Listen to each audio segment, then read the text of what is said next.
નમસ્કાર મિત્રો, વિડીયોમાં તમારું સ્વાગત છે। જી હા મિત્રો, અત્યારે હાલ મોટા અને મહત્વના સમાચાર સામે આવી રહ્યા છે। તો મિત્રો, સમાચારમાં વાત કરીએ તો હાલ રાજ્યમાં ચોમાસાની વિદાય થઈ ચૂકી છે, જ્યારે હાલ મનબંધ ઠંડીનો ચમકારો જોવા મળી રહ્યો છે। આવામાં રાત્રે વાતાવરણ ઠંડુ અને બપોરે ગરમ રહે છે, જે કારણે રાજ્યના લોકોને બેવડી ઋતુનો અનુભવ થઈ રહ્યો છે। બેવડી ઋતુના કારણે રોગચાળામાં વધારો નોંધાયો છે।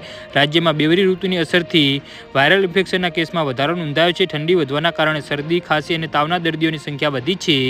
જી હા મિત્રો, અત્યારે હાલ મોટા અને મહત્વના સમાચાર સામે આવી રહ્યા છે। અમદાવાદમાં ઠંડીના ચમકારા વધતા દર્દીઓની સંખ્યામાં વધારો થયો છે। આવામાં અમદાવાદની સોલા સિવિલ હોસ્પિટલમાં 13,760 ઓપીડી દર્દીઓ નોંધાઈ છે, જેમાંથી 10,094 દર્દીઓ એડમિટ કરવાની ફરજ પડી છે। આ સાથે શહેરમાં વાયરલ ઇન્ફેક્શન વધી રહ્યું છે। સોલા સિવિલમાં વાયરલ ઇન્ફેક્શનના દર્દીઓની ઓપીડી 100થી વધુ નોંધાઈ ચૂકી છે। આ સાથે સોલા સિવિલમાં ચિકનગુનિયાનો એક પોઝિટિવ કેસ નોંધાયો છે, જ્યારે શંકાસ્પદ સ્વાઇન ફ્લૂના 2 કેસ નોંધાયા છે। જી હા મિત્રો, અત્યારે હાલ મોટા અને મહત્વના સમાચાર સામે આવી રહ્યા છે। સોલા સિવિલ હોસ્પિટલ દ્વારા ડેન્ગ્યુના 124 દર્દીઓના શંકાસ્પદ સેમ્પલ લેવાયા છે, જેમાંથી 14 દર્દી એડમિટ કરવાની ફરજ પડી છે। મેલેરિયાના 486 દર્દીઓના શંકાસ્પદ સેમ્પલ લેવાયા છે। 82 દર્દીઓને એડમિટ કરવાની ફરજ પડી છે, તેમજ બાળકોની ઓપીડીમાં પણ 100થી વધુ નોંધાઈ છે।